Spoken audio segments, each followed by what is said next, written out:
welcome to Book Buzz, brought to you by the Peters Township Public Library. I am Ms. Shannon. And I'm Miss Linda, and we're here to bring you even more information of what's going on in our library, actually your library, Peters Township Library, for the rest of October. Yes.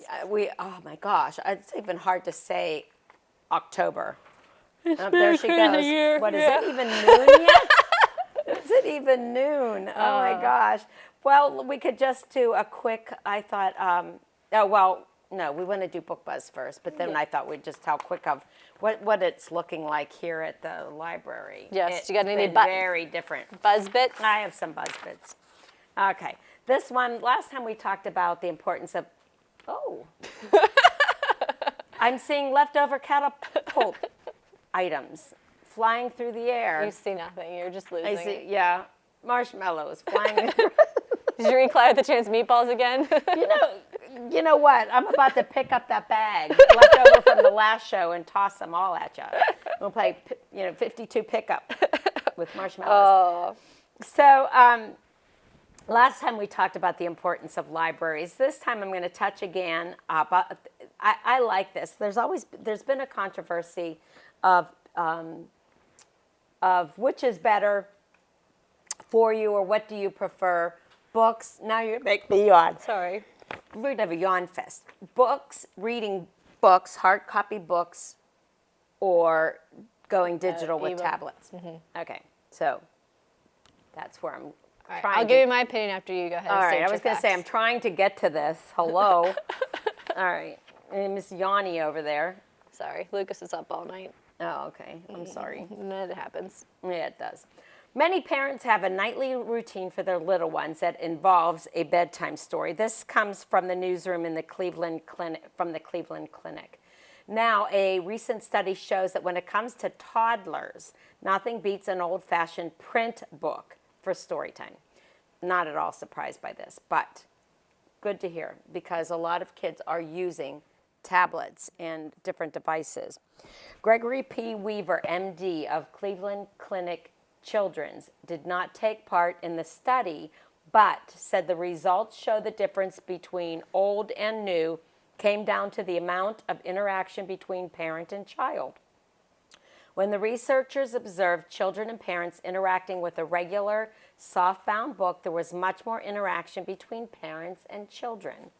During this study, when parents read print books to children, researchers observed more question and answering than when the children were read to with an electronic book, and more discussions beyond the story on the pages. I like that.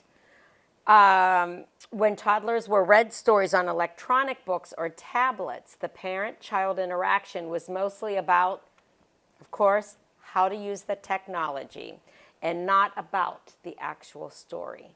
That doesn't surprise me.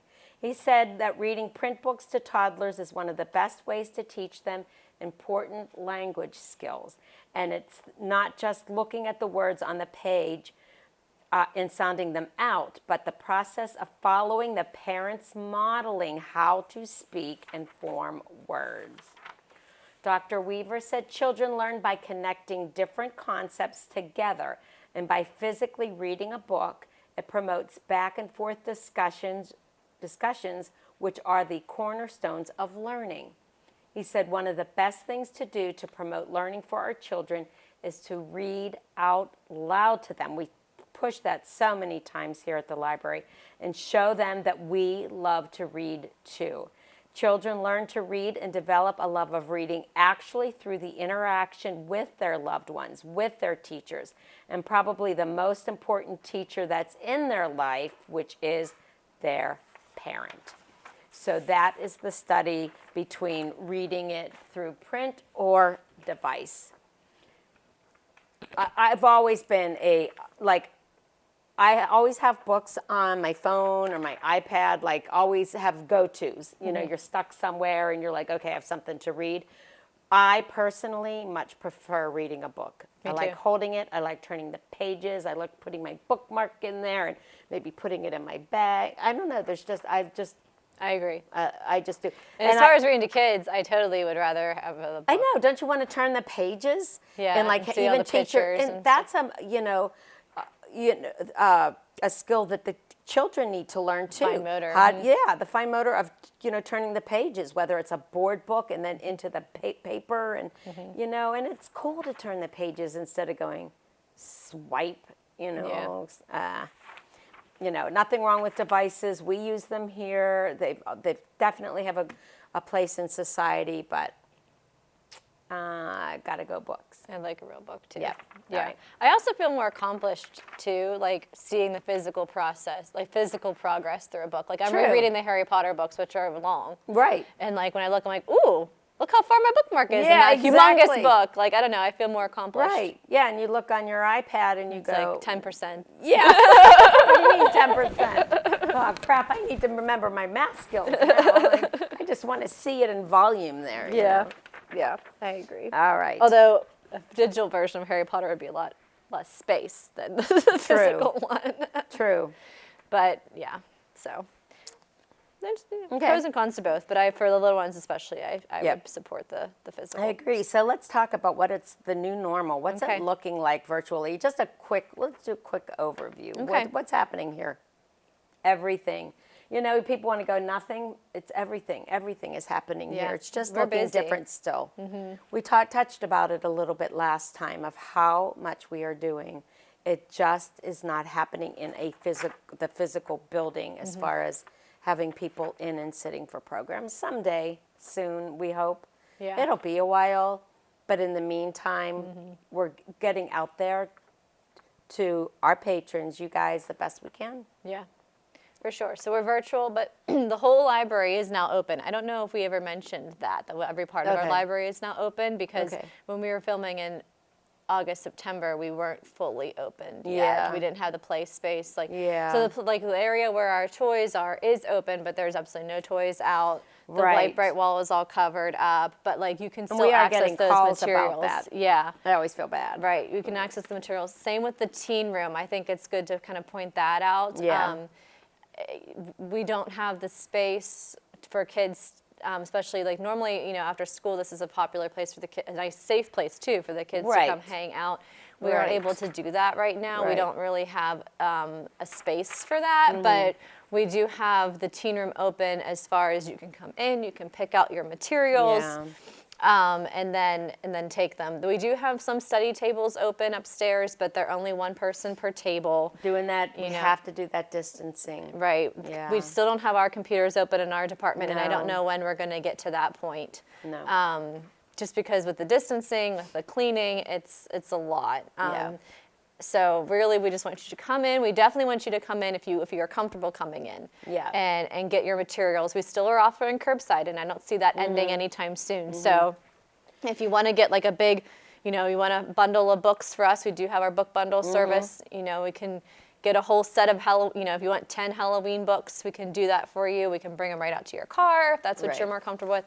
We're doing our kits that go along with our stories, our craft kits you can take and make with you. And again, that stuff can all be done curbside too. Like if you're still not, if you have a sleeping baby in your car, you don't want to lug them all into the library. Yep. Just give us a call and we'll bring it to you. So Yeah, it looks different, but we're still here for you.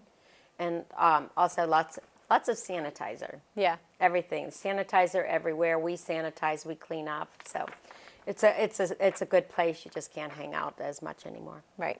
Okay. All right. Mindful moment. Yes, one mindful moment. Again, just bringing it up. We talked about it last time. Every Monday, a new one mindful moment program. It's only 10 minutes. It's very simple. Get your child to relax. Let's breathe. Yeah, I have kits. If you register, you can get a little kit with some little props for breathing. One of the programs coming up, I used my prop of bubbles. That's coming up. It's real fun. And so that's every Monday at 9 a.m. A new one comes out. Great mantras for the kids, make them feel good about themselves, and hopefully pass that feeling on to other people. We're going to start within themselves. I thought about Book Baby's a Mother Goose when reading the story about books and toddlers. Miss Patty doing her Book Baby's a Mother Goose. Next one will be October 20th. And you have to register for that, and you will get the link to be able to to see her program. And again, it's the prime example of using a book to read to your child and going through it. That just kind of brings home the point of what I was talking about in Book Buzz Bits. So join Miss Patty. And then, of course, you want to join Miss Shannon in calendar time. So to help work on those early literacy skills, early math skills, we're going to be talking about the calendar, and we talk about the different letters that the days of the week start with, working on phonemic awareness, all kinds of fun stuff for calendar time. Real short, usually 5 to 8 minutes. We sing some songs, really nice way to kind of start your day, or whenever it fits into your schedule. The videos are up we've shared them on our Facebook page at 10 in the morning, but they're on our YouTube ahead of that. And so if you want to watch one earlier, if you have an early riser in your home like I do, you can start your day off with the calendar, or you can end your day with the calendar, or do it at lunchtime, whatever works for you. Or do Mondays on Thursday and Wednesdays on Friday. They are pre-recorded, so it's hard. It's interesting. We do the best we can. You can watch it anytime you want. It can be any day that you want it. If you want to go back and remember what Thursday was like 2 weeks ago. Or wish it could be Friday and not Monday, so whatever. So make sure you're watching the right one. So that's going to be a lot of fun. Funny. So STEM. We're going to have another STEM Saturday, October 24th. At this point, I have to say, I think I know what I'm doing for that, but I'm not positive. So I can't. It's a secret. It's a secret. But it will be fun. But it will be fun. And the only way you will know is by making sure that you either get our newsletter from Miss Carrie in the Peters Township Library, get on our website and find out, because I don't want it to be a well-kept secret. So, but for now, it's a secret. But it'll be on that. It'll be STEM Saturday, October 24th at 10 a.m.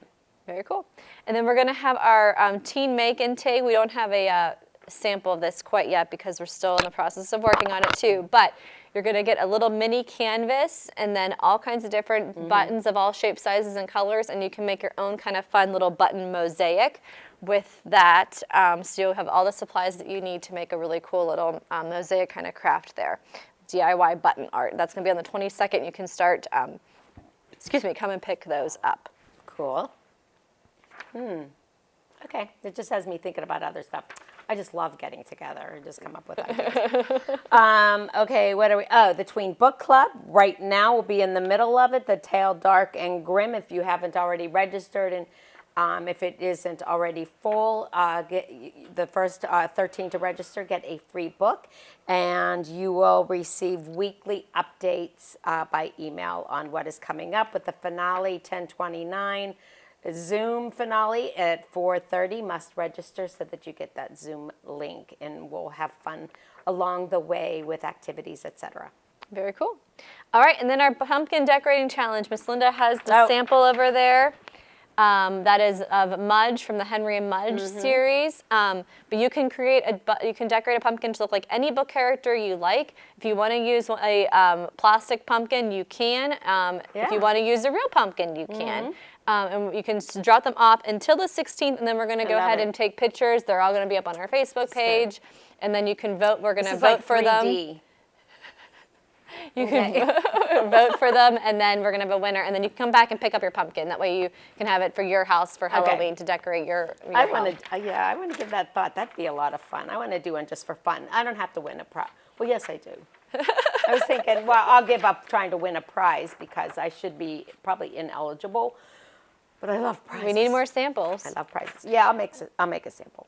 So that's going to be this month too. So very cool. All right, and continuing on with our lunch break themed story times. Again, it's the four of us doing stories Monday through Thursday. The week of October 19th, we're doing pumpkins, a pumpkin theme, which means you'll get a kit that'll be pumpkin theme related. And the week of October 25th, not a surprise, Halloween themed, you'll get a Halloween themed kit to go along with our story times.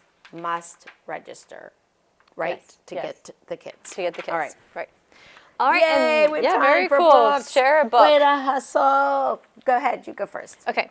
So we're going to talk about since it is October, you tend to think of spooky kind of things. So I brought some teen books to share. This one I'm personally really excited about. It's newer. We just got it in because it's a little bit of my own teen life coming back for teens today. So there's a new series by, I think that's KIERSTEN. We got a label on her name, so I make sure I get it right. Yes, KIERSTEN White, called Slayer, and it is a spin-off on the Buffy the Vampire Slayer series, which when I was a teen was one of my favorite series. It's actually the only video game I ever beat too, was the Buffy the Vampire Slayer video game. The only one I committed to beat. Wait. Trivia. I can one-up you. I've never even heard of that game. It's for the original Xbox, not the Xbox whatever there is out now. Yeah, who knows what number we're up to. So, yes, so Slayer, so it's from the world of the Buffy the Vampire Slayer. So, you know, every year, or not every year, but there's always a chosen one that has to go and slay vampires and demons. So Nina, her mother is a watcher, which is a person that watches to make and kind of guides the vampire slayer and kind of trains them. That's what her mother does. And then one day, her life has changed forever because she becomes a chosen one, and now she has to learn how to be a slayer. So I'm just really excited about it. So the nice, spooky, you know, and it's not just vampires that Buffy has to, Nina has to go after. It's all kinds Buffy, of Dina. So Nina. So, excuse me. Nina has to go after. So I'm assuming in this story, like Buffy, it would be like maybe past her time because it takes place present day. Okay. But so very, very cool. So I'm excited about this. It's a new series actually. This is book 1, Slayer, and I think book 2 might be Chosen One. I'm not sure. But we have the first 2 books. So fun vampire demon story for you. I like. Even though I've never watched Buffy, didn't know there was a game, I'm so behind. Okay, these look hilarious. There's several of them. I want to say 4. I think there's 4 so far in this series. They don't need to be read in order. Amelia. Okay, wait. This is right up there.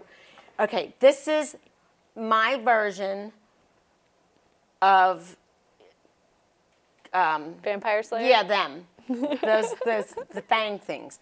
Because this is called Amelia Fang. Oh, so she's a vamp. And the Memory Thief. Amelia Fang, 4 of them. Amelia and her friends are taking part in a competition to visit Pumpkin Paradise Park, the most I love this. I got to say this word. Fantastic. Maybe you're going that way. Yeah. Did you? Mm-hmm. You knew that?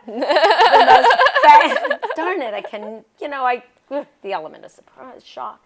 The most fantastic theme park ever.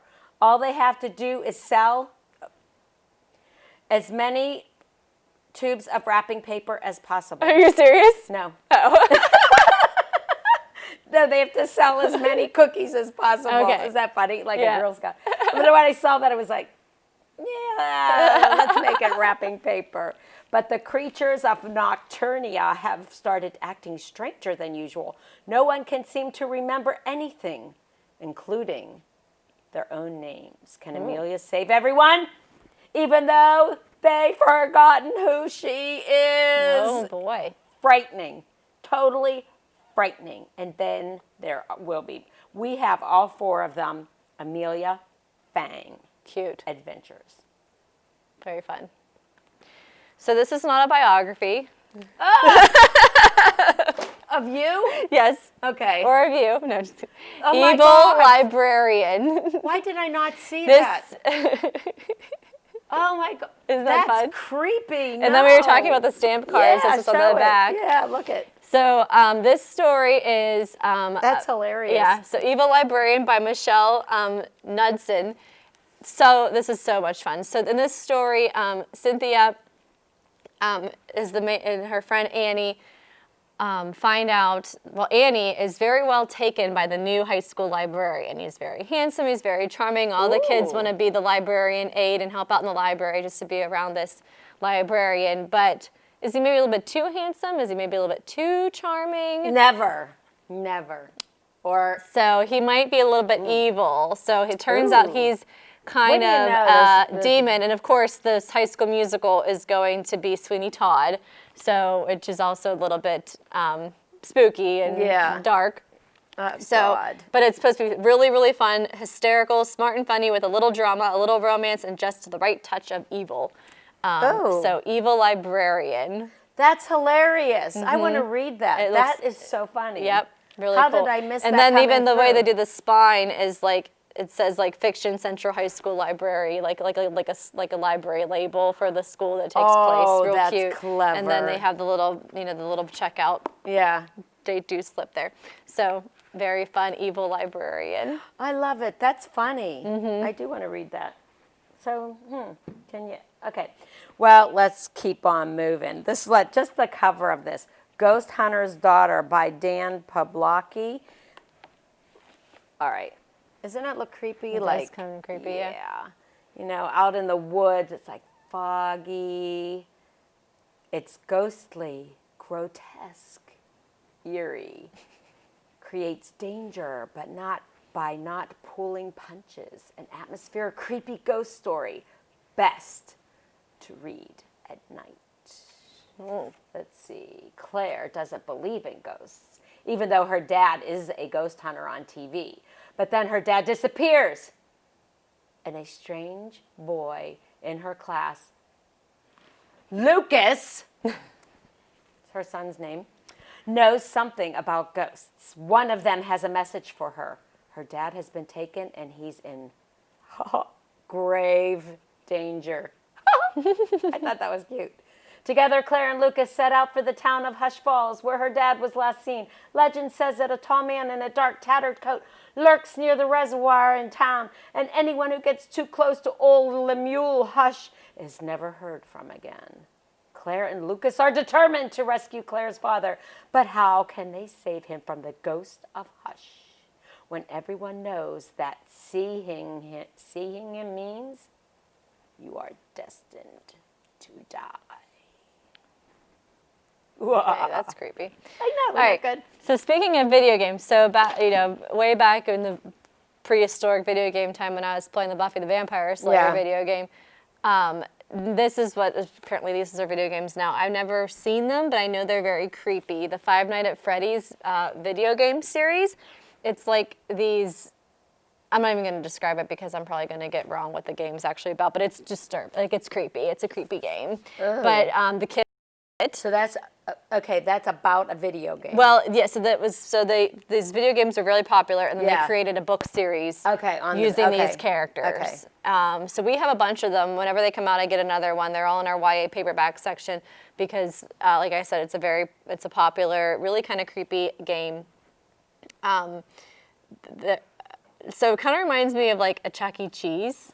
Remember Chuck E. Cheese? Like, well, I guess that still exists. So like those characters, Chuck E. Cheese is the pizza place. Yes. So 10 years after the horrific murders at the Freddy Fazbear's Pizza had ripped their child apart. So like so those characters, like the Chuck E. Cheese characters, are kind of like the characters, in my opinion, of what the 4 adult-sized animatronic mascots that once entertained patrons have changed. They now have a dark secret and a murderous agenda. Ooh. So it's kind of a real twist on like that, kind of like those animatronic like characters in the Chuck E. Cheese, but because it's instead of Chuck E. Cheese, it's Freddy Fazbear. I'm saying it wrong, I know, and pizza. Okay. So yeah, there was like a murder at this pizza place, and now what's happening? So creepy. Five Nights at Freddy's. So our teens like the creepy stuff. Some of them, anyways. Is nothing sacred? Nothing. So this is one of them, the silver eyes, but there's become scary. Well, so this is a. They are creepy though. But I was thinking, I don't know that there's any books, but the movie that has Chucky in it. Yeah. Isn't there a Chucky that he's like creepy? Is he That's a creepy a doll. doll thing? Yeah. Now that scares me. That kind of stuff scares me. Yeah. Yeah. So. Ew. So if you're a fan of the Five Nights at Freddy's video games, you might like the books because we have a lot of them at the library. Okay. Check them out because I won't be. Okay. Not my favorite genre. But on the other, I'm going to lighten it up a little bit because one of my favorite books to show the kids at Halloween when we're doing the in-house programs is that one with pumpkin heads. Yeah. You know, and it always reminds me of like something like this, where it's showing pumpkins, real pumpkins, jack-o'-lanterns that have been cut out in different, you know, the one, like they'll have it turned upside down and like this is the guy's nose and the eyes are up here and it looks like a cowboy or, you know, has like different things. Well, I decided to be different and not show that one. Okay, well, good. Broaden your horizons. It's my favorite one to show at this time of year, and I'm not showing it. Okay. But instead, this one cracks me up, and I thought, I wonder if you could make masks that look like this. It's called, by Bill and Claire WURTZEL, Foodie Faces. Oh, cute. Yep. And I'm hungry. I could go for some I'm a Cheerios little with hungry, a banana in it, too. Look how cute. Now, even on the back, Foodie Faces. So, now, this would be a fun way, like I love it because it's like, you know, different faces like Halloween, but wouldn't it be a fun way to get your kids to eat it? Mm-hmm. But it would be a lot of work if you're going to like be an artist on the plate. You know, usually you're just kind of slopping it down. Here's your mac and cheese. What? Here's your mac and cheese. Yeah, really, what else do you want? I'm not making your mac and cheese look like this curious little doll, you know. So they are curious and angry and calm. But my favorite, the cover with the, you're not going to do this for Lucas, but his bowl of Cheerios, make it a smiley face with the fruit and the bananas. No? You probably wouldn't even eat it. Yeah, what? I mean, it's just filled. It cracks me up. Yeah, those are cute. Cute ideas. So just come and check it out. And if you check this out, oh, I thought it was a potato. That's not a potato. Maybe it's a like a pita or yeah, something. pita. A potato. There's a raw potato. Well, if you check this out, these are like Halloween faces. It's hilarious. If you make any of them, I want to see a picture. Yeah. I do, because they're hilarious. They're so clever. But I do want to end with a note on this one. These are so great. They're fun, but somebody has way too much time on their hands. Yeah. People are creative. To be that creative and feed it to your child. All right. All right. So the last one I'm going to do is this one. The Abused Werewolf Rescue Group. So this is about, so I talked about vampires and stuff. So this is from there's a group in this story, a vampire support group. And then the Reformed Vampire Support Group, I guess, is the first book. And then they came out with the Abused Werewolf Rescue Group. Oh, so, God. You know, support your local Abused Werewolf Rescue Group by JINKS. So, you know, not all werewolves are bad. They don't need to be true. You think of Professor Lupin. Like, he was a good guy. True. Well, what were the names on in Twilight? What was the? See, I never did Twilight. I have Twilight in my bag, actually, because that's a vampire story, too. I've never read them. And then we do have the new one out now, which I forget. I can't think of the name. I think you might have talked about it before. I'd like to read that new one. Yeah, I haven't seen it. Oh, does that mean 0? Oh. Okay, we're out. So, faded out. Have a wonderful day, everyone, and read a good spooky book. Lot of fun. Time to go. We don't need to be told twice. Have a good one.